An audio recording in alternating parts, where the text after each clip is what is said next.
Ça marche. OK. Voilà, donc c'est reparti. Voilà, donc je voulais rapidement vous présenter une étude qui a été réalisée. C'est une très vieille étude, mais elle était intéressante dans la mesure où elle montrait, donc c'était une étude réalisée dans les années 80. Donc, on souhaitait comparer donc l'efficacité de plusieurs psychothérapies et les résultats ont montré qu'il y avait une réduction significative des symptômes dans les 3 premières conditions, donc TCC, thérapie interpersonnelle et thérapie médicamenteuse, sans différence significative entre les conditions. Et ils ont observé beaucoup de processus cognitifs comportementaux communs.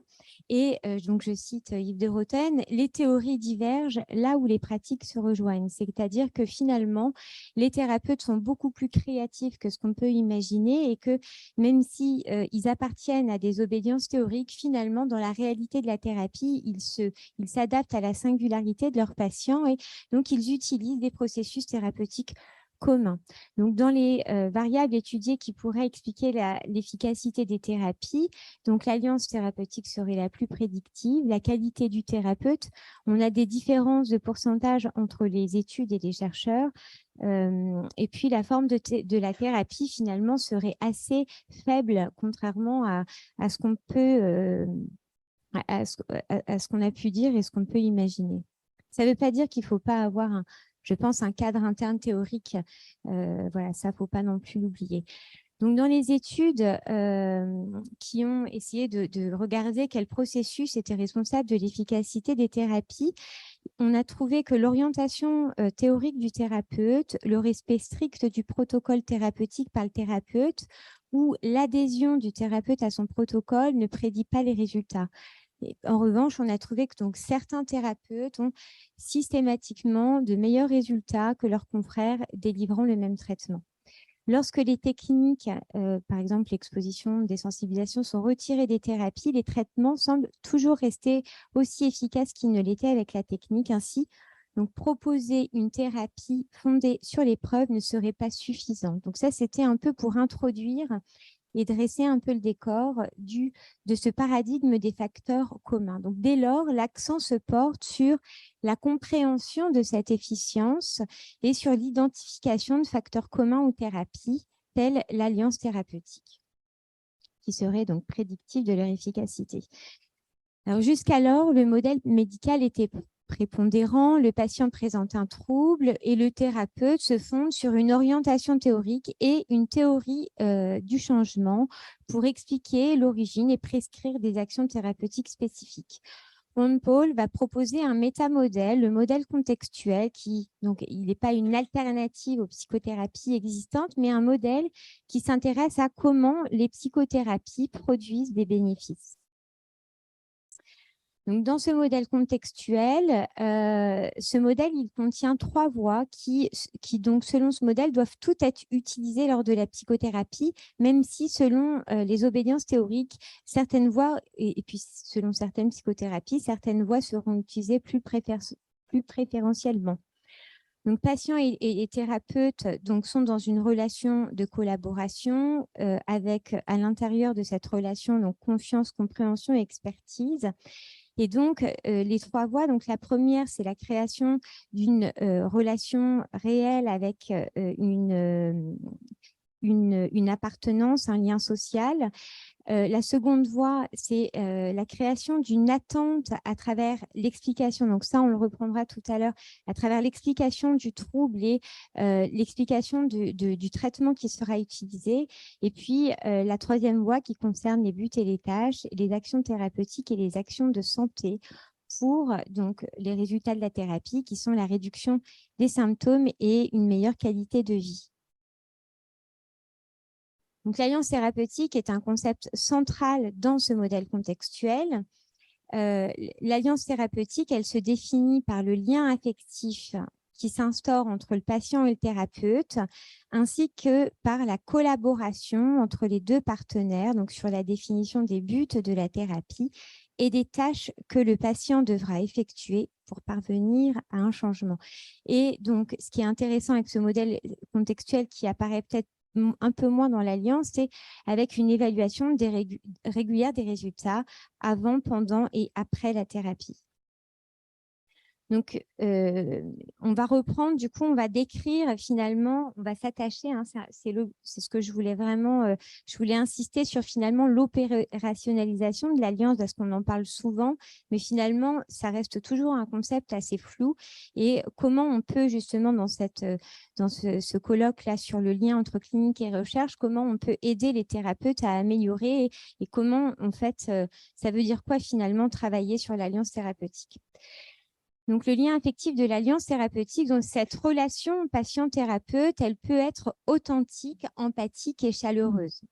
Donc, la relation authentique, c'est que le thérapeute, il a sincèrement envie d'aider son patient. Et en termes de thérapie, on ne peut pas finalement mentir à son patient. Et si on n'a pas cette sincérité, le patient va s'en apercevoir assez rapidement.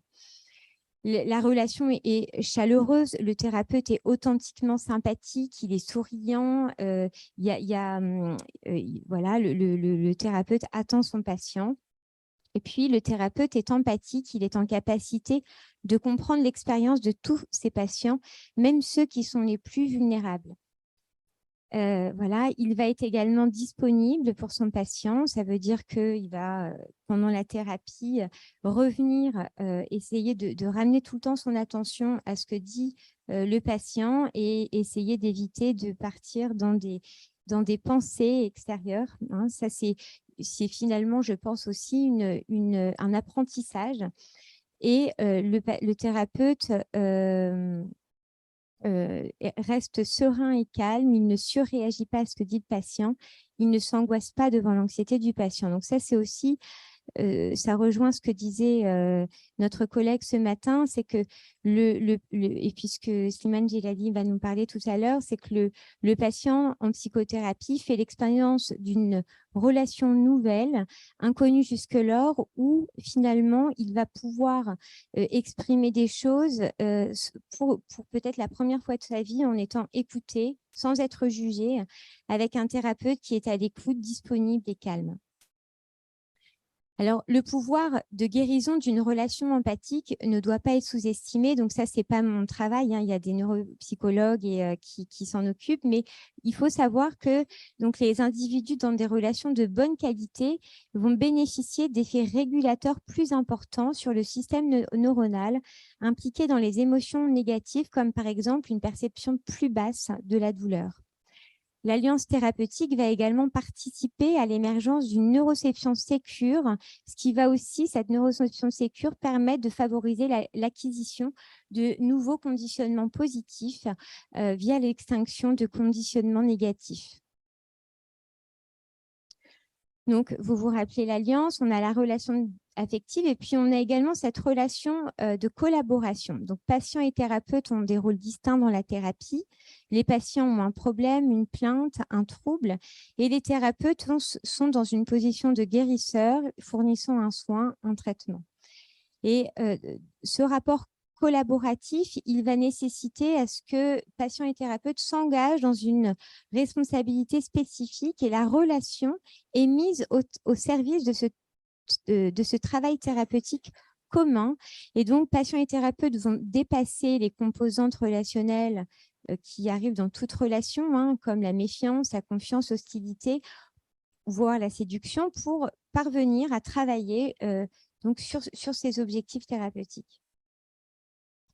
Donc, pour qu'il y ait ce rapport collaboratif et pour que la relation thérapeutique devienne professionnelle et se différencie de l'écoute de mon meilleur ami ou de mon coiffeur ou de mon amoureux, c'est que dans ce rapport collaboratif, le thérapeute donc, a un statut, celui de thérapeute, et il a également un ensemble d'habilités conceptuelles, d'intervention relationnelle, d'évaluation, de jugement clinique, de prise de décision, d'éthique, qui vont justement lui permettre d'avoir une écoute qui va être aidante.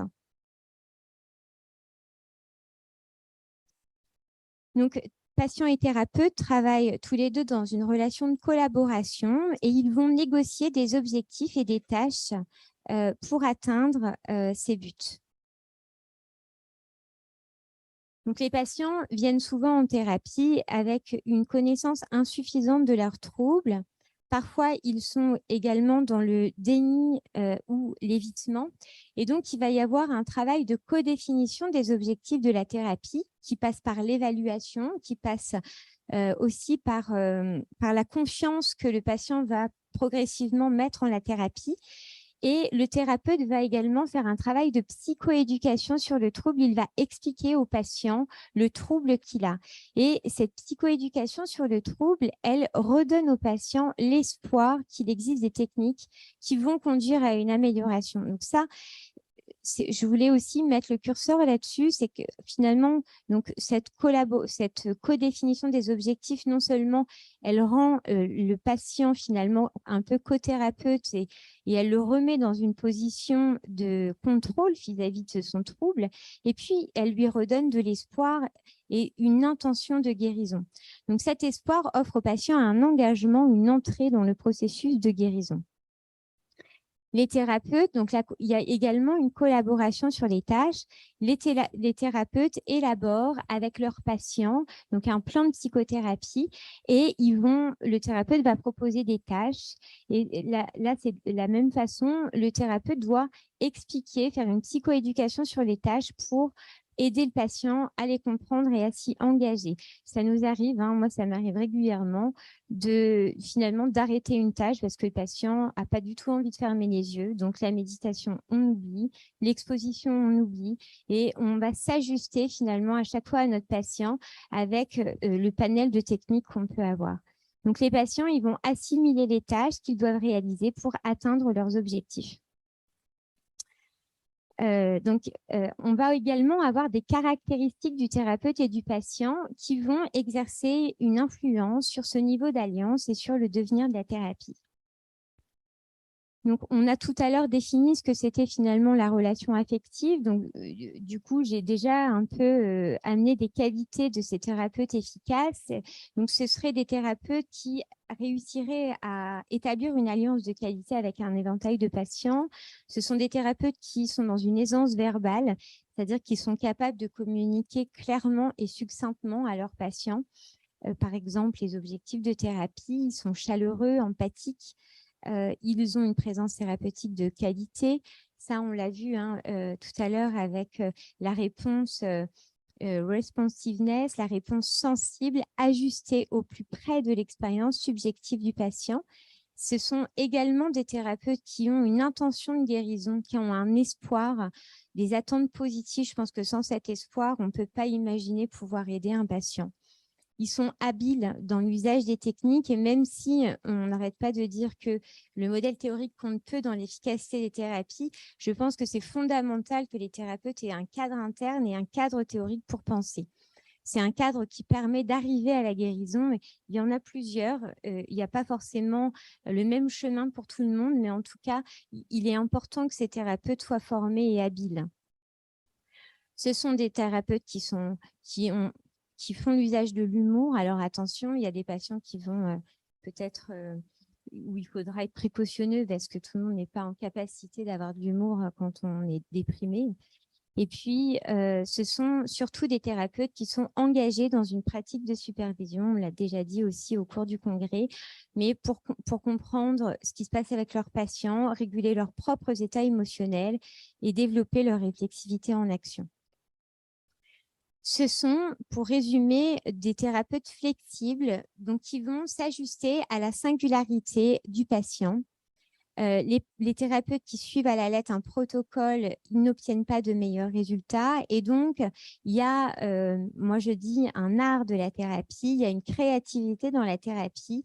Les thérapeutes peuvent réorienter les buts, peuvent réajuster les techniques proposées selon la singularité du patient. Cette flexibilité est essentielle, elle permet de s'ajuster au niveau défensif de chaque patient et aux aléas de toute psychothérapie. Et puis, c'est peut-être aussi ce qui va, pour reprendre ce qui a été dit ce matin, donner l'impression au patient que sa psychothérapie est unique. Alors, les patients, qu'en est-il?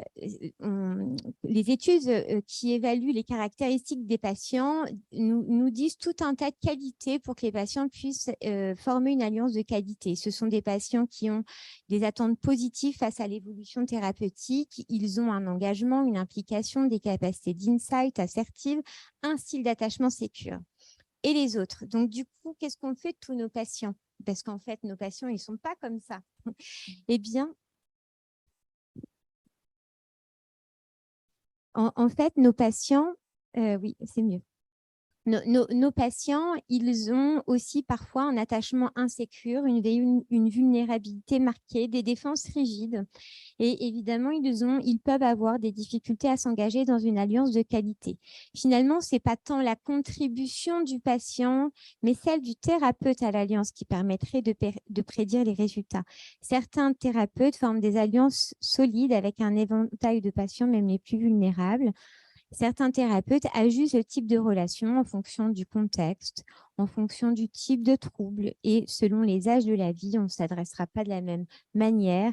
Le cabinet ne sera pas présenté de la même manière si on reçoit un adolescent, une thérapie mère-enfant, une personne âgée. Et une fois l'alliance installée, les variations, donc l'alliance est un processus qui n'est pas stable dans le temps, qui va être marqué de séquences de rupture et de résolution. Les ruptures d'alliance sont des éléments communs présents dans toutes les psychothérapies et ces ruptures peuvent être de trois ordres. Ça peut être une tension dans le lien émotionnel.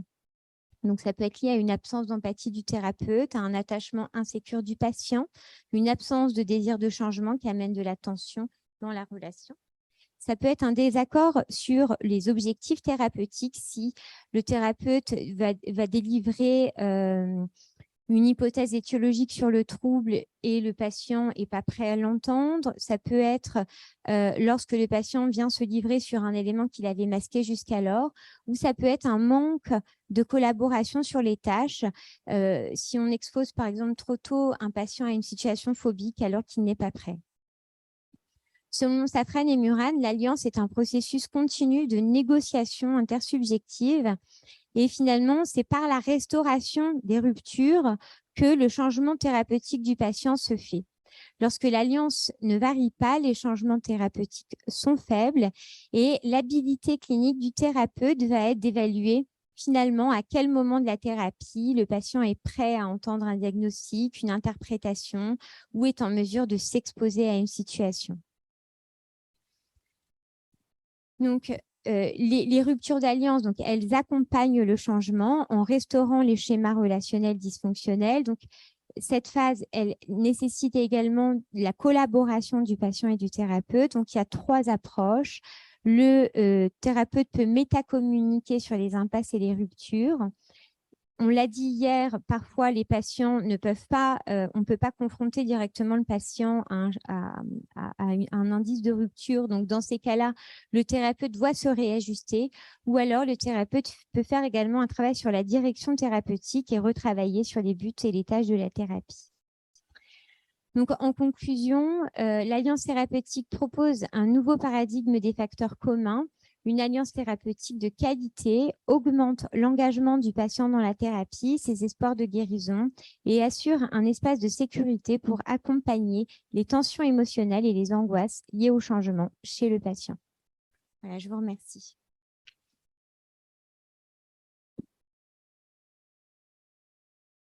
Merci beaucoup. Cette belle présentation sur un sujet qui m'intéresse.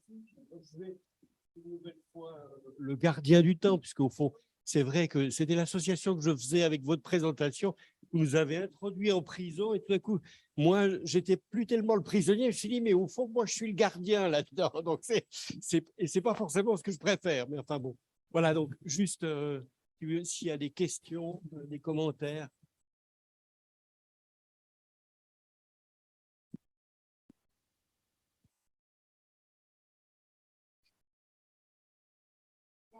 C'est la fin du congrès, tout le monde est un peu fatigué. Est-ce qu'il y a des questions distancielles?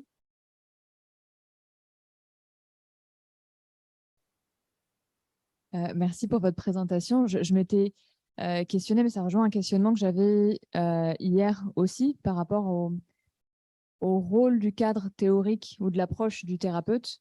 On a plusieurs fois entendu qu'effectivement, ce n'était pas si central que ça sur l'alliance thérapeutique, ou en tout cas sur l'efficacité de la thérapie. Mais je me questionne sur, parce que dans ma perception, en tout cas, ça peut avoir un rôle sur le sentiment de sécurité interne que le thérapeute peut avoir dans sa pratique de la thérapie, et donc potentiellement sa capacité à sécuriser le patient aussi.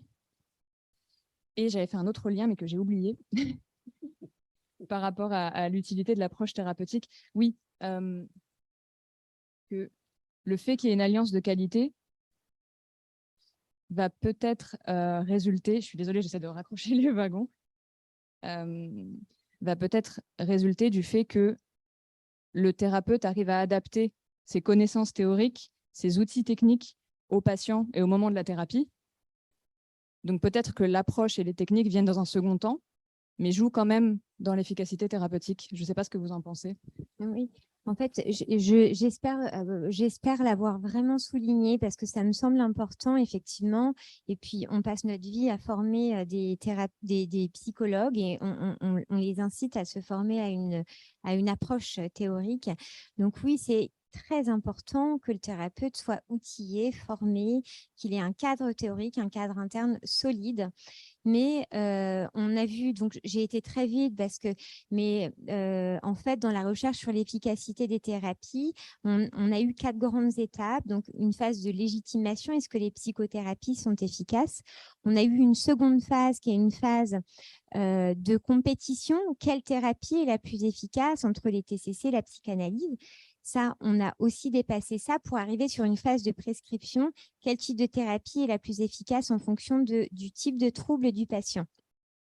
Donc, je pense que c'est effectivement, c'est ce que je souhaitais dire c'est ce que je souhaitais ramener, c'est que là, on est sur un métamodèle qui peut être utilisé et je pense utilisable pour tous les thérapeutes pour finalement comment dire, pour tenir sur le fil, si on comparait le thérapeute et le patient comme des funambules, pour être finalement, pour rester ensemble sur ce fil qu'est la psychothérapie pour arriver à l'autre bout.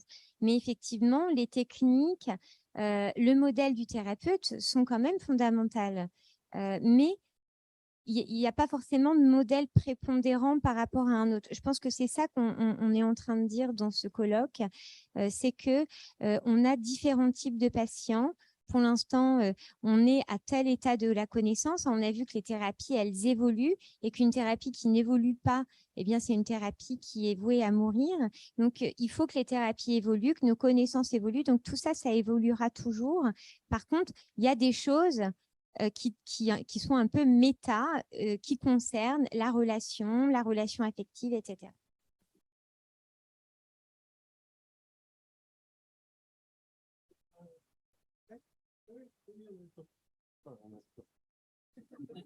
Je peux le vérifier. Vous savez.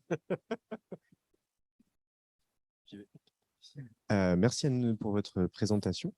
On discute souvent avec ma collègue de nos pratiques parce que moi, je travaille avec une demande et d'autres personnes, non. Et on se demande si jamais vous avez pu étudier cette différence de l'alliance thérapeutique dans le cas où on est avec des patients, des usagers, des résidents, enfin, avec plein de termes différents, qui ne présentent pas une demande et qui n'ont pas d'objectif thérapeutique défini. Comment ça se passe au niveau de l'alliance thérapeutique et des facteurs communs dans ce cas, quand il y a quand même une approche qui peut ressembler à une approche thérapeutique? On a ce qu'on appelle les approches motivationnelles dans ces situations-là, c'est-à-dire que je pense que ce qui est important, c'est d'accueillir le patient et de faire cette évaluation, mais également cette évaluation de la demande.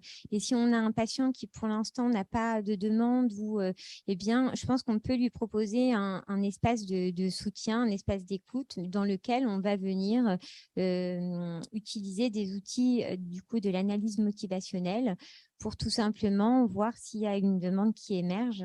Mais voilà, c'est une bonne question. C'est des choses qui sont très fréquentes en fait en réalité. En tout cas, ce que j'essaye de dire à mes étudiants, c'est ne démarrez pas de psychothérapie au premier entretien. C'est-à-dire qu'il faut cette phase d'évaluation, cette phase donc d'évaluation des symptômes, du diagnostic, cette phase d'évaluation de la demande. Et si on s'embarque dans une psychothérapie trop tôt, ben on prend le risque justement de mal construire les objectifs, de mal construire la relation affective et on va se casser la figure. On va, voilà, on va pas tenir dans parce qu'en fait, une psychothérapie, c'est aussi un travail de longue haleine. Il faut qu'il y ait beaucoup de confiance entre le patient et le thérapeute pour parvenir jusqu'au bout. Merci beaucoup. Il y a une dernière question? Vous vouliez faire une remarque? Alors- Peut-être je voulais juste faire une remarque qui me semble importante. C'est que, et aussi pour votre présentation, que j'ai trouvé vraiment remarquable, vous faites des choses vraiment fantastiques et très importantes. Moi, ce qui me semble, c'est qu'il faut avoir des objectifs dans les psychothérapies et que vous avez tout intérêt par rapport à vos instruments, par exemple au PQS, à regarder par rapport aux objectifs que vous pouvez avoir, ce que ça vous donne. Sinon, ça va vous donner des choses un petit peu… PQS, vous savez, il va un peu dans tous les sens. Donc, c'est très important. Et dans ce sens-là, la technique, moi, j'ai entendu plusieurs qui opposent technique et relation. Mais surtout, ne les opposez pas. À quoi ça vous sert, la technique? Ça vous sert à vous ajuster à vos patients. Ça vous sert à ça. Donc, ne pensez pas que la technique, c'est une chose… Vous voyez, et puis il y aurait l'ajustement d'un côté et il y aurait la technique de l'autre. Ce n'est pas vrai. Sans technique, vous n'arrivez pas à vous ajuster. Parce qu'on est naïf, parce qu'on est… Alors certains ont des qualités interpersonnelles incroyables qu'il faut qu'ils y arrivent. Mais sinon, qu'est-ce qui fait un thérapeute? Eh bien, il utilise des techniques pour, voyez, s'ajuster, s'adapter au patient et donc créer cette alliance. Il me semble que c'est quelque chose d'important à avoir en tête. Hein. Je suis tout à fait d'accord. Et d'ailleurs, je regrette parce que donc, je me suis reformée après la psychanalyse. C'était le départ de ma formation aux thérapies cognitives et comportementales, moi qui me correspondait mieux en termes de cadre. Et je regrette un peu, puisque avec la troisième vague, on a beaucoup de collègues maintenant qui sont uniquement dans la mindfulness. Et j'observe parfois que des patients ont été directement orientés dans la mindfulness sans évaluation et sans prendre le temps de savoir de quoi il s'agissait. Et là, je pense que pour le coup, c'est une erreur parce que il faut absolument, il y a un cadre commun et c'est un peu ça l'idée, il y a un cadre commun, donc on reçoit le patient, on évalue le trouble, la demande, on prend le temps d'établir la relation et ensuite, une fois que tout ça s'est établi, on peut démarrer une psychothérapie avec nos outils. Ok, merci beaucoup pour votre présentation. Merci beaucoup.